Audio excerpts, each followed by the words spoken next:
Welcome to Engage University. I am Tyler Baber, Managing Director of BNP Engage, here with Ben Ladani, Chief Marketing Officer of BNP Media. Hey, Ben. Hey Tyler, thanks for having me here. Of course, love it when you can join us.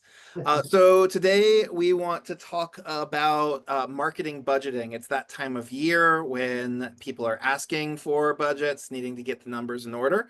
And in your role as Chief Marketing Officer, you're asking for budgets from the people who report to you, and I know being asked from leadership to be able to hand budgets up. So I wanted to talk to you about budgeting and the need for leaving room for flexibility in budgets. So let's start off with this question. From your perspective as a CMO, what's the importance of leaving room for flexibility in a marketing budget? And how is that maybe different or unique for companies that might be in a B2B space? Yeah, it's a good question. I mean, I always preach some degree of flexibility in budget. I mean, I know it's important from a business perspective to plan around a certain budget and say, hey, marketing is going to spend no more than X number of dollars for the year. But traditionally, I say if you're going to do that from a business perspective, and let's just say you had a full budget of 150,000 for your marketing budget for the year, you want to look towards the end of this year at committing maybe a portion of that. Let's say it's 100,000 to whatever you're going to know is going to work based on the data that you have in front of you. What's worked in the last 3 years, what's worked this year, and leave a good portion because you're not 100% sure what you might want to invest further in because it's working halfway through the year, or change direction because what worked in the past didn't, or frankly, just because there's something new that you want to explore into. I mean, just looking at this last year, I know a lot of companies invested in some of what they should be doing from an AI perspective, and that was new, right? So you'd have to have had that flexibility in the budget. Who knows what the future holds for us next year? But I'm sure there's going to be some things that we're going to tell, especially B2B companies, that they need to be doing that they haven't been doing yet. Yeah, let's talk about some of those opportunities and shifts that come up. AI is a good example of a recent shift. Are there other examples where leaving room for flexibility, you've seen it allow a company to shift in order to either take advantage of an opportunity or pivot in response to shifts in the market? Yeah, I mean, this one's a little bit older, but I think it was one that we saw as being huge opportunity and upside for businesses. Back when responsive design came out, the iPhone came out, that technology advancement caused an opportunity for people to renovate, redo, revamp their websites in a way where they were responsive, which got them in front of not even like maybe a whole new audience, in some cases, yes, but just the audience, right? Where people were on mobile devices and using mobile. And so we dealt with a lot of companies that we were like, you need to redo your website to be responsive. And they were just like, our budget's tapped out. We don't have the ability to do that right now. We'll revisit that next year. And the companies that were able to do that faster, I think had a really big leg up because they appeared to be more modern, more on trend, more with it, and able to demonstrate that level up next to their competition. It was years later, I mean, many years later, maybe 5 full years of us working with companies after that, where we had said to do it, that they might have been looking at a competitor that revamped and got a responsive website and then said, hey, we need to do this now. Our competitor looks better than us. That's like one of my favorite examples. If you could go even further back than that, websites weren't always editable in the back end. So when WordPress came out and people could edit with a content management system, a lot of times we were hearing people say, oh, my development team needs to edit our website. We can't change that ourselves. And we were saying there's an opportunity for you to use your budget to do that, but they'd be waiting. Our customers were waiting to the next fiscal year to be able to make sure that they do that. And I use those big examples, but I think that there's micro versions of that in everything. Like I could tell for the next year, short form video is going to continue to increase. And so if you're not allocating budget for it now, you might get in your first quarter planning, second quarter planning meetings next year and realize, oh, shoot, we just got HubSpot's 2025 plan for marketing and it includes video and I didn't budget for that. Now I need to get production to get together to get a video in place, which is something obviously we can help with. or just do the videos in-house, have them edited, license an AI tool, like all of those things that you didn't anticipate that now you're going to probably want to invest in. And you also mentioned the need to have data to measure what's working. I mean, when it comes to apportioning budget to just being able to measure effectiveness, how do you advise? What do you invest from your perspective just to be able to measure effectively? Yeah, I mean, my favorite analogy for that is always like going to the gym and not using any data or metrics on what's working, or dieting and not using any metrics on whether or not it's working. And, you know, so the quick answer is you need to make sure that you're measuring it. Otherwise, you can't measure whether or not you're being effective. And if you believe that that's true, just like it would be getting on a scale, or like it would be tracking how many workouts, your watch is great if you have an Apple Watch at telling you how much more you've been exercising than the past, how many more steps you've been taking. All those data points, just like they would be for working out, in a marketing capacity, tell you whether or not you're doing a better job.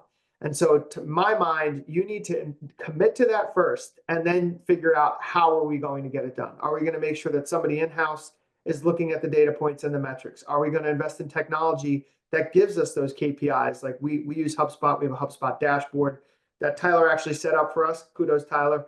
That shows us exactly our objectives and key results and the numbers that we're trying to hit, alongside how are we tracking towards them. So the technology works. We have people in-house that can measure that stuff, and we have a cadence and a meeting cycle where we look at it and we make sure that we're making adjustments as needed.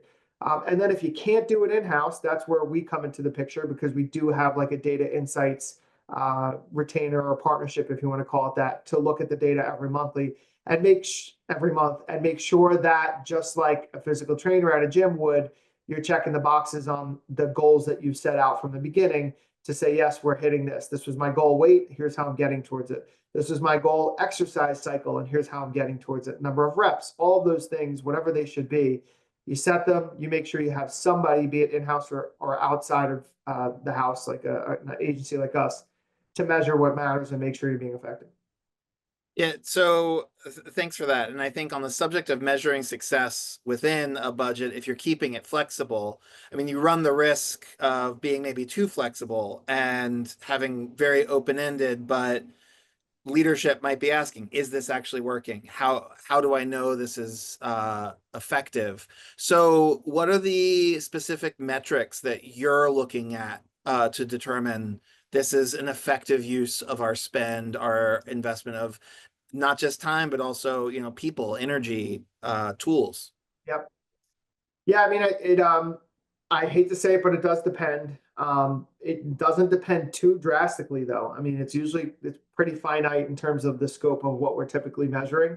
But brand awareness or product launch, sometimes you're measuring the amount of eyeballs that you reach and measuring the amount of impressions that you get, the number of people that saw a video, the number of people that saw an ad, the number of people that clicked and read a website, how far on the website they got, how long they stayed on the page, especially if it's content marketing for B2B. You want to see, are people reading the information that we're putting out there? Are they downloading our materials? So all those, I just listed probably 8 different KPIs that would be things we're tracking for brand awareness, if that's the goal. If it's lead generation or even demand generation, where you're trying to generate leads and make sure that they get further down the sales funnel, then we're starting to talk about things like the quantity of leads, the quality of leads. So that's basically leads, then how many become MQLs or marketing qualified leads, how many become sales qualified leads, and how many of those turn into actual deals or opportunities, depending on what you call them. Again, a good CRM helps you track those metrics, but from a sales and B2B growth standpoint, we see that's where most of the measurement goes towards seeing whether or not you're going to be effective. So take that same $150,000 budget, and if I were going to ask the question, like, was it effective this year? What a customer should answer is in the form of, well, we spent 150 and here's what we got in return in terms of sales qualified leads and deals in our pipeline or opportunities in our pipeline. The holy grail of that is that you had the holy grail of that is that you have a CRM and you have a sales team that's feeding back the information about what's working, to the point where not only can you say you got this number of SQLs, but that you've gotten this amount of deals, opportunities, sales, and this is the amount of sales that we've gotten. And that drives huge success when you loop around to respending in the future years, because we could see that 150,000, which we've seen with customers, almost the exact same budget, produce 150, 200,000 in terms of first time companies like buying, first order, let's say, first order value. And then that's not even the end of it, where that customer is buying over and over and over again. So you've literally fed the sales team with a whole bunch of good deals to pay for itself from a marketing perspective. And in a B2B format with a lot of companies that we work with, that's not the only sale. So there's, it's doing the brand awareness and the sales for you to be able to rinse and repeat and grow from there. Yeah, that makes a lot of sense. And it actually leads me to wonder if you're leaving that flexibility to make changes and decisions like that at scale. How do you make the decision quickly and effectively without waiting mid-year for it to be too late for the spend to actually make a difference? I mean, it's tough because I know a lot of people will even just get the budget approved, not even by the end of the year. I mean, we hear a lot of like, we do our budgeting through the end of the year, have it prepared, but we don't get final approval until mid-January, which is one of the reasons why we get very busy in February and March, because a lot of people are coming in with those budgets saying, we're ready to move on these projects. The simple answer is alignment internally. It really is. It's like, you want to do something, you have goals at the business. Right now, it's October when we're recording this.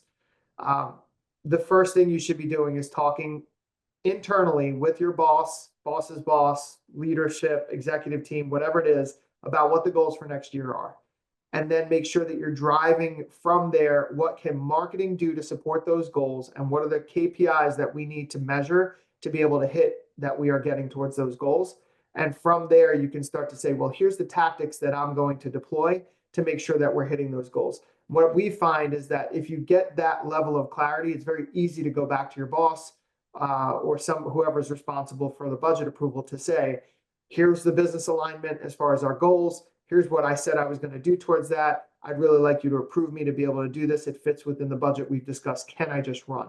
And then you're ready to go. Even making progress by the end of the year, we've seen companies do that. They have budget from this year that they want to deploy those dollars now towards what they think is going to be effective next year. Maybe they were overly flexible with their budget this year and that helped them. And that's when they start really like getting the wheels turning early on and not feeling like they're behind the eight ball. And I'm realistic. Like, I know that you're not going to be able to kick off every single tactic right away in Q1. But what I would say is if you do that organization, that planning, you tend to figure out what the most important tactic is and can at least kick that off to make sure that if it's, we need somebody measuring our data, okay, we've hired that person, we got that team in place. Or it's, we need to revamp our website, that you kick that project off. You've got the RFP out and you've got a whole bunch of proposals coming in through the end of the year. Yeah, and I think you laid out some good examples there that can help you avoid that trap of the budget submitted, but you're still waiting on leadership to approve it January, February, March, which can really hamstring the ability of the marketing team to drive those results. So I think finding ways to have that internal alignment and communicate it up really helps with managing up to get executive buy-in on the plan for the budget. Oh, 100%. I mean, one of the other things that I've noticed since COVID is those routine meetings, or even just the water cooler conversations between a boss and an employee, don't happen as frequently. And so budget approval takes a little bit longer because we'll hear something like, well, I meet with my boss in 2 weeks and I need to have this ready for them then. That's a special person that takes that foresight, looks ahead and says, I know I need to have my ducks in a row for that meeting. I mean, great worker, kudos to people that do that. Sometimes I feel like everybody's chasing their tail to be able to go into that meeting, and maybe it gets a little bit laggard where you're just talking about planning instead of being prepared going into that. So the other thing I could say is just frequent conversations, look ahead at your schedule and look at, when are we going to have all the executives in a room? When am I going to have my boss and the other people that need to weigh in on marketing? When am I going to have my team? Like, if you're a marketing team, you want to make sure you get their buy-in as far as what they think is needed, because a lot of times those team members have really good insight about what the business really needs to do because they're on the front lines. And your sales team, I mean, your sales team should be informing your marketing, so getting their feedback first and foremost. So long story short, what I'd say is look ahead at when you have the opportunities for buy-in and then plan ahead to have the meetings with your sales team, your marketing team, anybody that's going to help you come up with your ideas to be able to be ready to go into that executive meeting. Yeah, that's a great perspective. All right, so I want to wrap up with a question kind of coming back to what you were talking about at the top in terms of technology shifts that have impacted marketing budgets and the need to be flexible in the past. Are there trends or technologies that you see that you anticipate could be more prominent in the coming year that might require companies to adjust budgets on the fly? So yeah, so I mentioned it already, but the short form video in general, I think is a huge one. And it may sound very obvious to me, and I try and make it obvious to people, but when you think about how you use social media, or when you think about how you get your news day in and day out these days, I want you to really think about how different it is now versus 5 years ago and how much you actually consume video. And that should be the telltale for you to flip the script on what you're doing from a marketing perspective, to use video for what you're communicating to others. I also know the stats.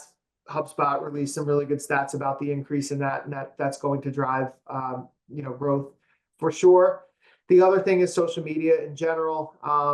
Even I'd probably lump programmatic advertising into that a little bit, but using digital tools and digital formats to reach your audience more so than just whatever you've done that's tried and true from, if it's print advertising, if it's display advertising, things like that are great. They might meet right your audience where they are, but programmatic advertising and social targeting, those networks have gotten really good at doing things like retargeting the people that you're really interested in because they've come to your website, or niching into target a specific market by their industry, their title, their location, all of those things. So those, if I had to pick two, it would be programmatic and video. I mean, those two come together for things like connected TV, where you're reaching people over like Hulu and YouTube TV. I mean, gone are the days of having to spend $1.5 million on a video that goes on commercial through Comcast or something. You could get an ad in somebody's living room on YouTube TV or Hulu for a lot more cost effective from the video production standpoint and from the delivery mechanism.